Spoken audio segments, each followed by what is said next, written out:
ভাবুন তো, পৃথিবীর অন্যতম ক্ষমতাধর ব্যক্তি সৌদি আরবের বাদশাহ। তার নির্দেশে বিশাল প্রকল্প গড়ে ওঠে, হাজার হাজার মানুষ কাজ করে। কিন্তু অবাক করা বিষয় হল, তিনি চাইলেই কাবা শরীফের দরজা খুলতে পারেন না।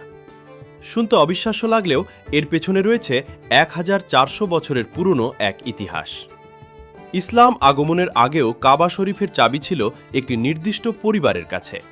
630 খ্রিস্টাব্দে মক্কা বিজয়ের পর মহানবী হযরত মুহাম্মদ সাল্লাল্লাহু আলাইহি ওয়াসাল্লাম কাবা শরীফে প্রবেশ করেন।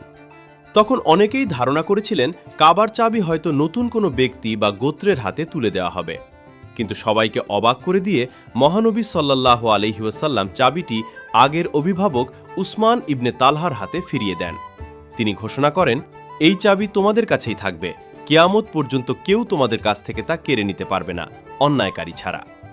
সেই দিন থেকে আজ পর্যন্ত একই বংশধররা কাবা শরীফের চাবির রক্ষণাবেক্ষণের দায়িত্ব পালন করে আসছেন। এই পরিবারটি বর্তমানে বনি সাইবা বা আল সাইবি পরিবার নামে পরিচিত। প্রতি বছর কাবা শরীফ পরিষ্কার করার বিশেষ অনুষ্ঠানে বিশ্বের গুরুত্বপূর্ণ ব্যক্তিরা উপস্থিত থাকেন।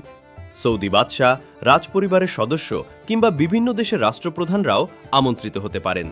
কিন্তু কাবার দরজা খোলার আনুষ্ঠানিক সম্মান এখনও সেই পরিবারের হাতেই রয়েছে, যাদের কাছে মহানবী সাল্লাল্লাহু আলাইহি ওয়াসাল্লাম নিজ হাতে চাবি ফিরিয়ে দিয়েছিলেন। ভাবুন একবার, একটি সাধারণ পরিবার যাদের হাতে রয়েছে পৃথিবীর সবচেয়ে পবিত্র ঘরের চাবি। শত শত রাজা, সম্রাট ও শাসক বদলে গেছে, কিন্তু কাবার চাবির দায়িত্ব আজও একই পরিবারের কাছে রয়ে গেছে। ইতিহাসের এই ঘটনাটি শুধু একটি চাবির গল্প নয়, এটি একটি আমানত, একটি ঐতিহ্য এবং মহানবী সাল্লাল্লাহু আলাইহি ওয়াসাল্লামের একটি সিদ্ধান্তের জীবন্ত সাক্ষী, যা 1400 বছর পরও অপরিবর্তিত রয়েছে।